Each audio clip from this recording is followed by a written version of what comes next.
Olá, estudantes e estudiosos do Direito do Processo do Trabalho, como vão? Tudo bem?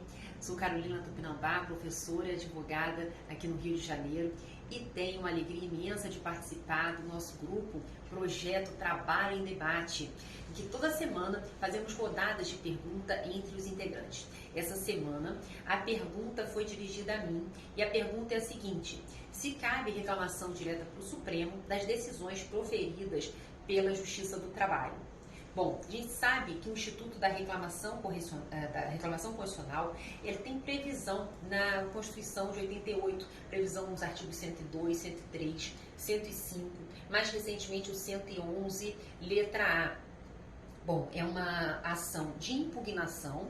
Ela, a partir do CPC de 2015, ela passa a ter previsão de forma mais detalhada e até com a incidência mais ampliada nos artigos 988 e seguintes do CPC.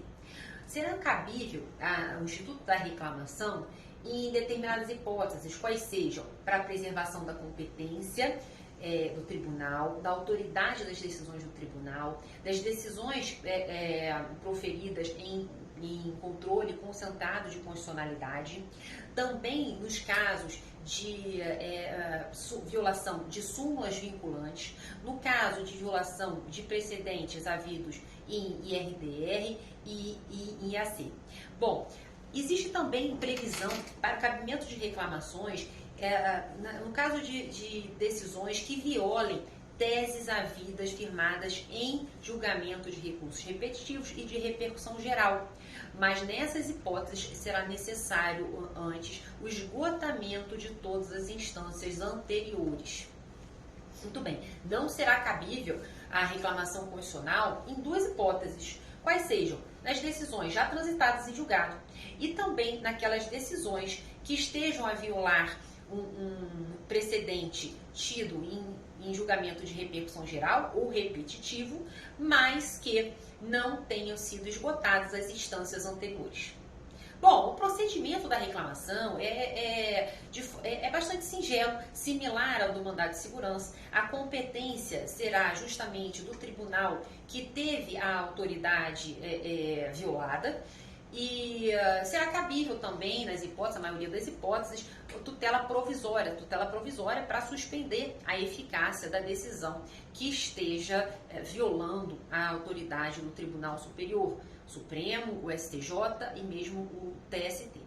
Meus amigos, o fato é que se cabe a reclamação na seara trabalhista para o Supremo, eu gostaria de responder essa questão específica sobre duas perspectivas. A perspectiva legal, da legislação, e a perspectiva do que nós temos visto nos tribunais, no julgamento, na jurisprudência. Bom, em relação à literalidade da lei, uma ação proferida por um juiz trabalhista, ou por um tribunal regional do trabalho, ou pelo próprio Tribunal Superior do Trabalho, que violem a autoridade de uma decisão do Supremo Tribunal Federal, essa decisão ela poderá ser de duas espécies: ou violadora de controle concentrado, de súmula vinculante, basicamente, de competência e de autoridade, ou violadora de recurso de repercussão geral, de tese de recurso de repercussão geral. Bom, se na primeira hipótese, violadora de súmula vinculante, controle de constitucionalidade, autoridade e competência do Supremo Tribunal Federal, nós vamos ter o cabimento da reclamação constitucional, sim.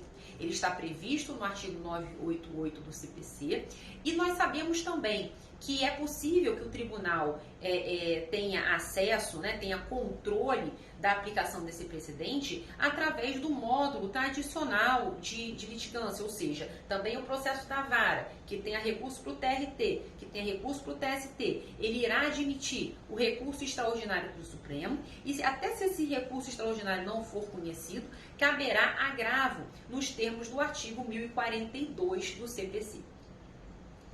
Então, nesse escopo, na maioria dos casos, nós vamos ter sim o cabimento não só da reclamação constitucional, mas um controle efetivo, né, do precedente pela via escalonada do procedimento que começa em vara até um recurso extraordinário trabalhista.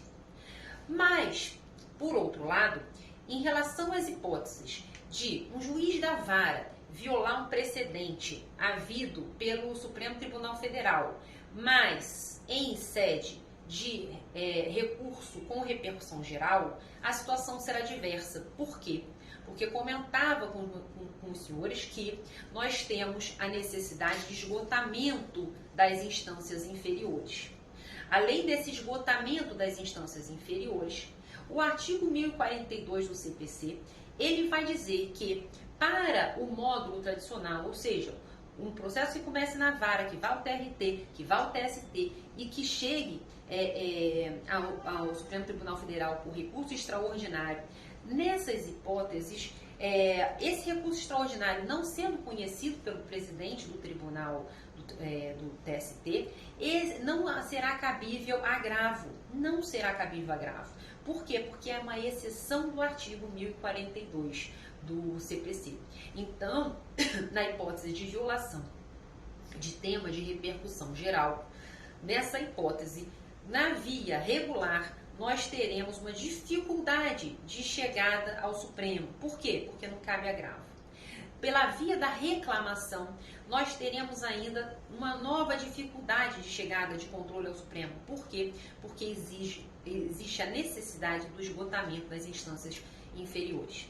Bom, a despeito da literalidade dos artigos envolvidos, né, do CPC, que se aplica integralmente ao processo do trabalho, até de forma reconhecida pela Instrução Normativa 39, e também em relação ao cabimento do recurso extraordinário e do agravo para que ele seja conhecido, eu comentei que gostaria de fazer um corte na lei e na jurisprudência. O que nós vemos na jurisprudência? A jurisprudência do Supremo, infelizmente, ela não tem sido estável, coerente, íntegra nesse sentido.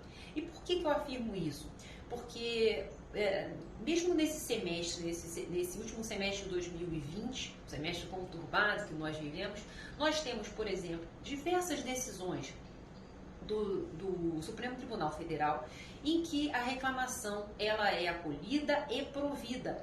Vamos ter um exemplo de decisão colegiada na Suprema Corte, a reclamação 39443. Foi julgada agora no segundo semestre de 2020, Supremo Tribunal Federal, em defesa do tema 246, o tema da terceirização na administração. Ele entendeu cabível a reclamação, inclusive reclamação per salto de TRT direto para o Supremo Tribunal Federal. Vejam que em outra decisão, também colegiada, o Supremo Tribunal Federal, também no segundo semestre de 2020, no julgamento da reclamação 42010, de relatoria do ministro Lewandowski, nós tivemos o seguinte entendimento retratado na ementa da reclamação, qual seja, que não será cabível reclamação direta para o Supremo Tribunal Federal nessas hipóteses de violação de precedentes havidos em repercussão geral, mas somente de violação dos outros precedentes vinculantes. A exceção seria, segundo o voto vencedor do ministro Lewandowski, a exceção seria nas hipóteses de cenários teratológicos. No caso específico, se queria preservar o julgamento havido, se defender o julgamento havido no tema 949, aquele tema dos anistiados, dos empregados anistiados. Mas, nessa hipótese, a Corte entendeu, então, que por ser tema de repercussão geral, não seria cabível o controle via reclamação do Supremo, a não ser que fosse hipótese teratológica. Então, vejam que nós temos julgados no Supremo no sentido de cabimento ou não da reclamação direta em relação a temas trabalhistas, são julgados contemporâneos, julgados inclusive havidos, né, dentro de um mesmo período de tempo, que trazem uma certa insegurança a respeito dessa questão processual. Uma questão técnica, uma questão complexa, e desejo sorte àqueles que estejam litigando ou estudando a respeito do cabimento, né, de impugnações ou do controle de precedentes pelos tribunais superiores, porque de fato é um tema bastante tormentoso nos tribunais.